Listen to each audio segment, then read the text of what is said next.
ठीक है। How can you put this on my shoulders का मतलब है तुम ये मेरे कंधों पर कैसे डाल सकती हो, मतलब ये जो सारी चीजें हैं तुम ये मेरे ऊपर कैसे डाल सकती हो। सो गाइस, अब आप समझ गए होंगे कि मैं आपको कैसे पढ़ाने वाला हूं। मैंने एक छोटी सी क्लिप ली है टाइटैनिक मूवी से और उस क्लिप को मैं आपको एक्सप्लेन करूंगा इन इंग्लिश, सिखाऊंगा। ये बहुत ही इंटरेस्टिंग और बहुत ही डिफरेंट मेथड है इंग्लिश सीखने के लिए। इससे आप उस क्लिप को भी समझ पाएंगे, उसके साथ साथ अपनी इंग्लिश भी इंप्रूव कर पाएंगे। So without further ado let's get started. चलिए गाइस, अब शुरू करते हैं। You're not to see that boy again. Do you understand me? Now here is a conversation between Rose and her mother. ठीक है। अब वहां पे जो रोज की जो मदर है वो बोलती है You are not to see that boy again. Do you understand me? You are not to see that boy again. Do you understand me? अब इस लाइन का मतलब क्या है? What is the meaning of this line? You are not to see that boy again. इस line का मतलब है You are not to see that boy again का मतलब है तुम उस लड़के से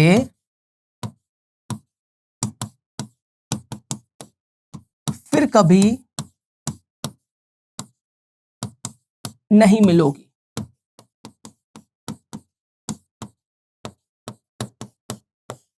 ठीक है। You are not to see that boy again का मतलब है तुम उस लड़के से फिर कभी नहीं मिलोगी। You will not meet that boy again. You will not meet that boy again. She is warning her. ठीक है। You will not, I don't want to see you meeting that boy. तो यहां पे जो रोज की जो मदर है वो बोलती है you are not to see that boy again, you will not meet that boy again. Do you understand me? फिर उसके बाद बोलती है डू यू अंडरस्टैंड मी, क्या तुम मुझे समझती हो? Are you able to understand what I'm telling you right now? Do you understand me? इसका मतलब है क्या तुम मुझे समझती हो? Question mark. Now she is confirming. Are you able to understand what I'm telling you right now? Are you able to understand what I'm saying you right now? ठीक है। फिर से समझाता हूं। You are not to see that boy again का मतलब है तुम उस लड़के से फिर कभी नहीं मिलोगी। Do you understand me? क्या तुम मुझे समझ पा रही हो? क्या तुम मुझे समझती हो? ठीक है, इतना समझ आ गया। आगे देखते हैं। Understand me? Rose, I forbid it. अब यहां पे जो रोज की जो मदर है वो बोलती है रोज, I forbid it, I forbid it, I forbid it. इसका मतलब क्या है? इसका मतलब है मैं इस चीज के लिए मना करती हूं, मैं इसके लिए मना करती हूं। आई फॉरबिड इट का मतलब है मैं इस चीज के लिए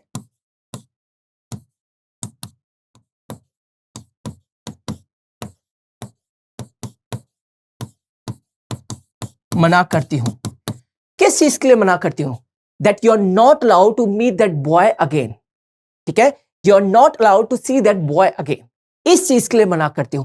जब भी आप किसी को डिसअलाउ करते हो या डिसअप्रूव करते हो तो उस समय आप इस फ्रेज का यूज करते हो I forbid it, I forbid it. इसका मतलब क्या है? इसका मतलब है आप उनसे किसी चीज के लिए मना कर रहे हो, आप उनसे किसी चीज के लिए मना कर रहे हो, आप उनको डिसअलाउ कर रहे हो।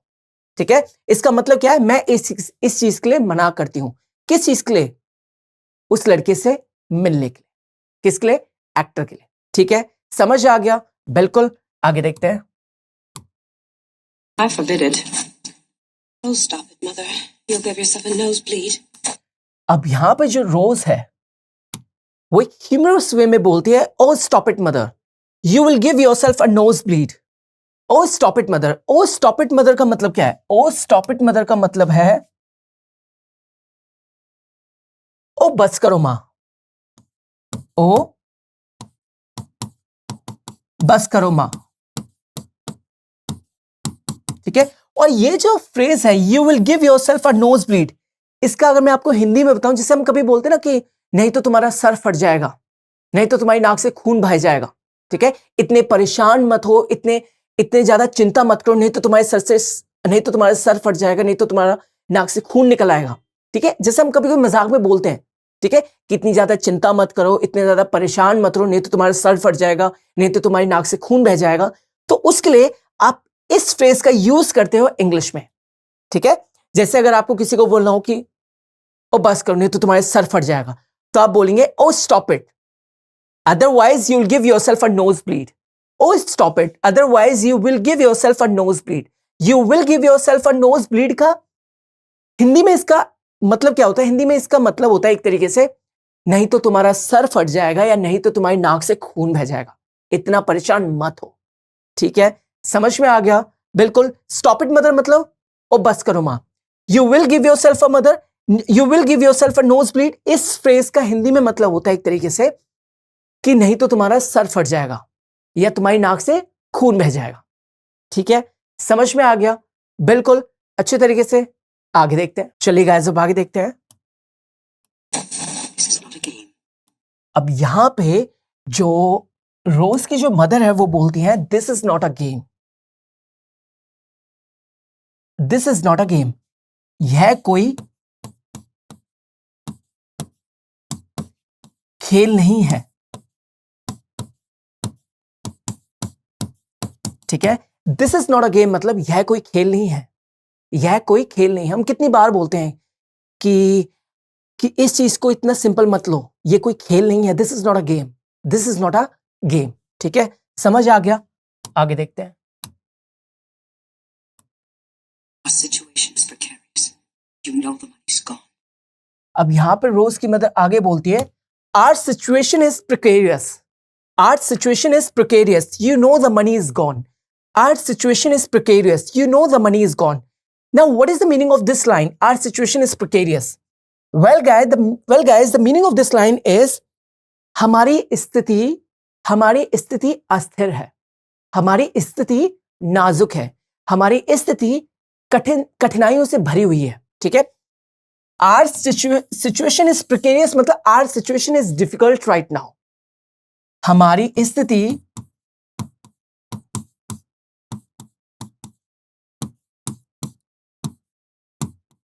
नाजुक है या अस्थिर है। अस्थिर मतलब अनस्टेबल है, अनसर्टेन है, ठीक है। अभी हमारी जो स्थिति है वो बिल्कुल सही नहीं है।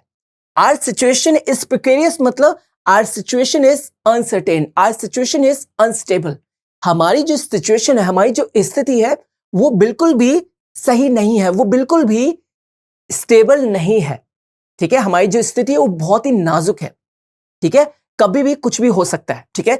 Our situation is precarious मतलब हमारी जो स्थिति है वो बहुत ही ज्यादा डिफिकल्ट है, ठीक है। हमारी जो स्थिति है वो बहुत ही ज्यादा नाजुक है, बहुत ही ज्यादा अनस्टेबल है, अनसर्टेन है, कभी कुछ भी हो सकता है, ठीक है। You know the money is gone, तुम जानते हो पैसे खत्म हो गए हैं। You know the money is gone, you know the money is gone का मतलब है तुम जानते हो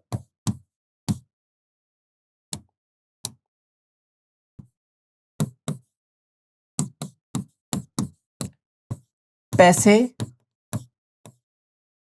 खत्म हो गए हैं, ठीक है। आवर सिचुएशन इज प्रिकेरियस मतलब हमारी स्थिति नाजुक है, हमारी स्थिति अस्थिर है, ठीक है। You know the money is gone, तुम जानती हो हमारे पैसे खत्म हो गए हैं, तुम जानती हो हमारे पैसे खत्म हो गए। You know the money has gone, you know the money has gone. समझ में आ गया? आगे देखते हैं।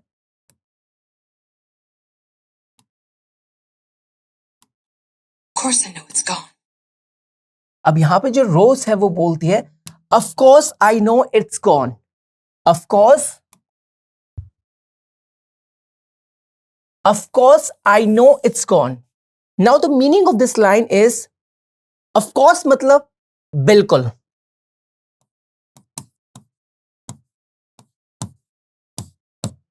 आई नो इट्स गॉन बिल्कुल मैं जानती हूं वो खत्म हो चुके हैं।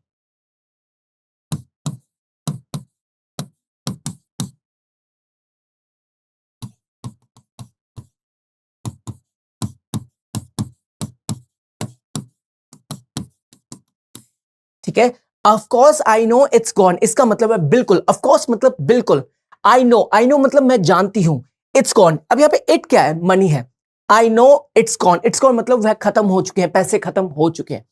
Of course I know it's gone बिल्कुल मैं जानती हूं पैसे खत्म हो चुके हैं।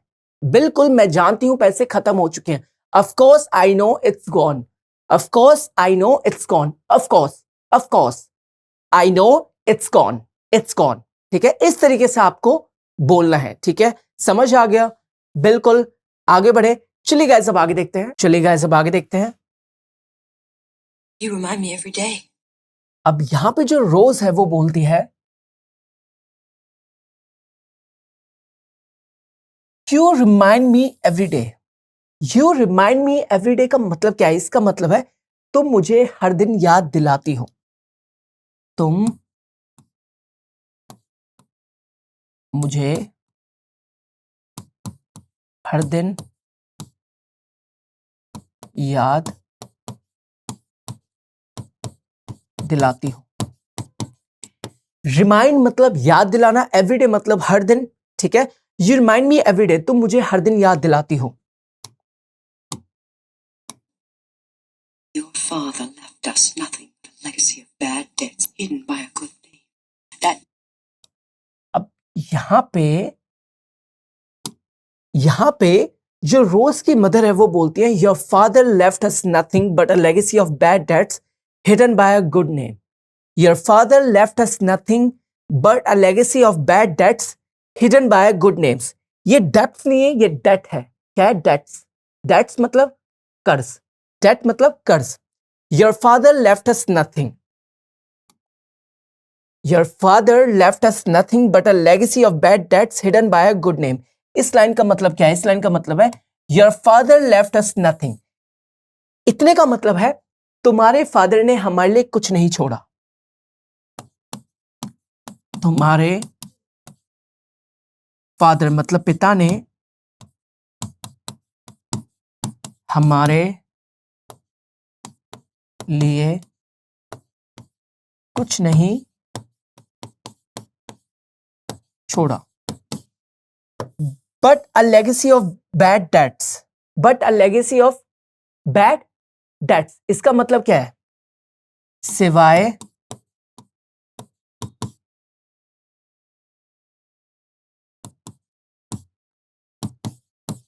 बुरी कर्जों की विरासत के. Your father left us nothing but a legacy of bad debts इसका मतलब तुम्हारे फादर ने हमारे लिए कुछ नहीं छोड़ा सिवाय एक बुरी कर्जों की विरासत के. मतलब तुम्हारे फादर ने हमारे लिए कुछ नहीं छोड़ा और बहुत सारा कर्ज के अलावा. इसका मतलब है तुम्हारे फादर ने हमारे लिए कुछ नहीं छोड़ा सिर्फ बहुत सारे कर्ज के अलावा. Hidden bye a good name. Hidden bye good name मतलब जिसे एक अच्छे नाम से छिपाया गया था. जिसको एक अच्छे नाम से छिपाया गया था. ठीक है, your father left us nothing. इस लाइन का मतलब है तुम्हारे फादर ने हमारे लिए कुछ नहीं छोड़ा. तुम्हारे फादर ने हमारे लिए कुछ नहीं छोड़ा but a legacy of bad debts सिवाय एक बुरी कर्जों की विरासत के. Hidden bye a good name जिसको एक अच्छे नाम से छिपाया गया था. जिसको एक अच्छे नाम से छिपाया गया था. ठीक है, इतना समझ आ गया? आगे देखते हैं. Are you someone who wants to learn digital marketing? So you have come on the right place. So guys, ये है D Media Company where they teach digital marketing course जिसमें आपको सिखाया जाएगा SMO, SEO, affiliate marketing, Google Ads, Instagram marketing and Facebook marketing.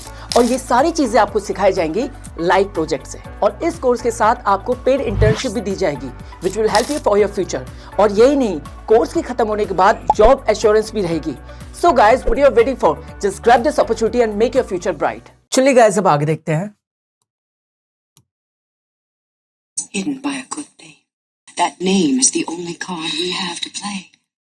अब यहां पे उसके बाद रोज की मदर बोलती है that name is the only card that we have to play. That name is the only card we have to play. इसका मतलब क्या है? इसका मतलब है यह नाम ही एकमात्र कार्ड है जो हमें खेलना होगा. That name is the only option. Here she is saying that name is the only card we have to play. इस लाइन का मतलब है that name is the only option that we have to play. That name is the only option या only card that we have to play. यह नाम ही एकमात्र card है या एकमात्र सहारा है जो हमें खेलना होगा. ठीक है, समझ आ गया? आगे देखते हैं. I don't understand you. It is a fine match with Hockley. It will ensure our survival. अब यहां पे जो रोज की मदर है बोलती है I don't understand you. It is a fine match with Hockley. It will ensure our survival. इसका मतलब क्या है? I don't understand you मतलब I don't understand you का मतलब मुझे तुम्हारी बातें समझ में नहीं आ रही हैं. मुझे तुम्हारी बातें समझ में नहीं आ रही हैं. अगर आपको किसी की बातें समझ में ना आए तो आप बोल सकते हैं आई डोंट अंडरस्टैंड यू. अगर आपको किसी की बातें समझ में नहीं आए मतलब if you are not able to understand what somebody is saying or somebody is speaking, at that moment you can say I don't understand you. मुझे तुम्हारी बातें समझ में नहीं आ रही, मुझे तुम्हारी चीजें समझ में नहीं आ रही हैं. It is a fine match with Hockley. It is a fine match with Hockley. अभी क्रिकेट वाला मैच नहीं है, ठीक है, फुटबॉल मैच नहीं है, ये है एक पार्टनर को ढूंढने का, शादी के लिए एक पार्टनर को ढूंढने का मैच. ठीक है, it is a fine match with Hockley. इसका मतलब है हॉकले के साथ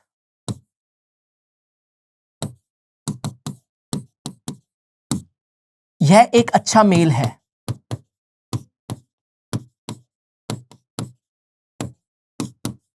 It means she is saying that he is an ideal partner for marriage. ठीक है, he is an ideal partner for marriage. ठीक है, it will ensure our survival. It will ensure our survival मतलब यह हमारे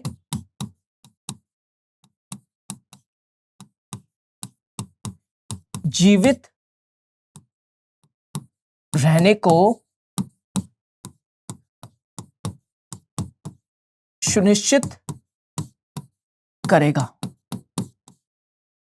इसका मतलब हुआ अगर तुम हॉकले से या किसी से शादी करती हो then it will ensure that we will survive after that. Then it will ensure that we will survive after that. ठीक है, यह सुनिश्चित करेगा कि हम आगे सर्वाइव कर पाएंगे, हम जीवित रह पाएंगे. ठीक है, समझ में आ गया इतना? बिल्कुल अच्छे तरीके से आगे बढ़ते हैं. चलिए गाइस अब आगे देखते हैं. How can you put this on my shoulders? यहां पर रोज बोलती है how can you put this on my shoulder. How can you put this on my shoulders. इसका मतलब क्या है? How can you put this on my shoulders का मतलब है तुम यह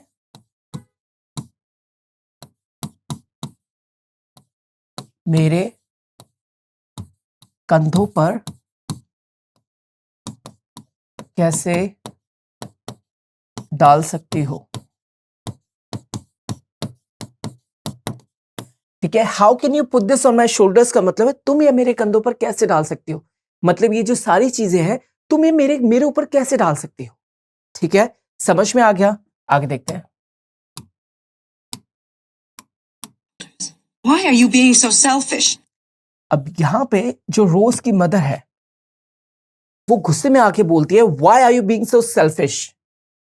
why are you being so selfish. इस लाइन का मतलब क्या है? इस लाइन का मतलब है तुम इतनी स्वार्थी कैसे बन रही हो.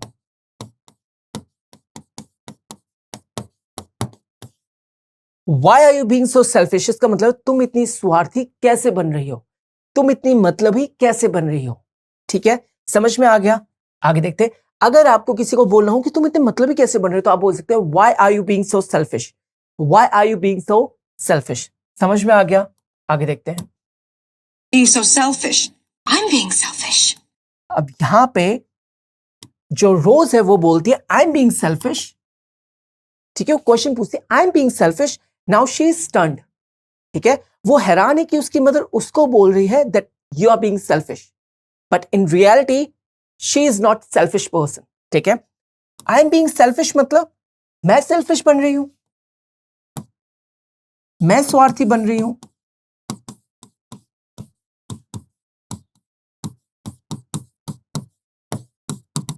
Question mark. I am being selfish मतलब मैं स्वार्थी बन रही हूं, मैं मतलबी बन रही हूं। ठीक है, समझ में आ गया? आगे देखते हैं। अभी चलेगा, जब आगे देखते हैं। Fish. Do you want to see me as a seamstress? अब यहां पे रोज की मदर बोलती है do you want to see me working as a seamstress? Do you want to see me working as a seamstress? Now what is the meaning of this line? The meaning of this line is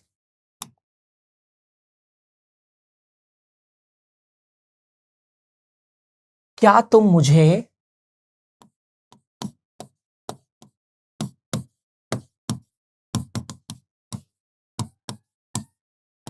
दर्जन के रूप में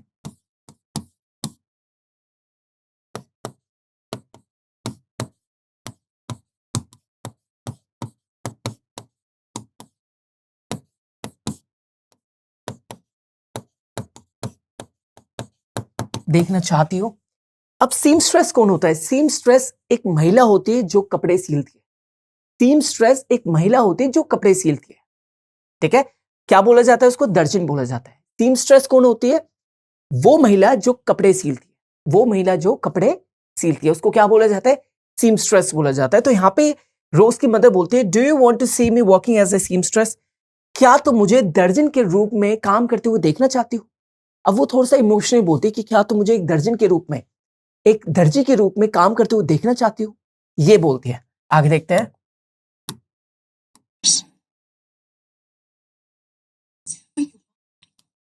अब यहां पे वो आगे बोलती है is that what you want?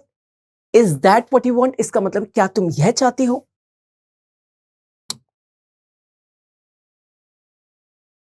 Is that what you want मतलब क्या तुम यह चाहती हो?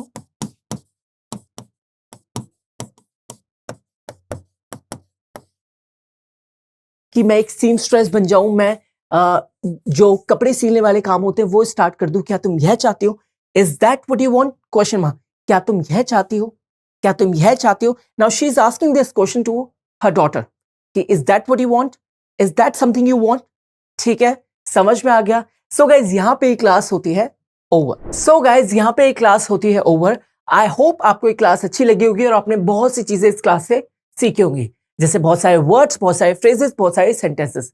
And guys one more thing, ये जो क्लिप है जिससे मैंने आपको इंग्लिश सिखाई है, ये मैंने ली है टाइटैनिक मूवी से, and I have used this clip only for educational purpose guys. Now it's time to say goodbye and don't forget to like, share, comment and subscribe to this channel T Point English. I'll see you in the next class. Bye bye.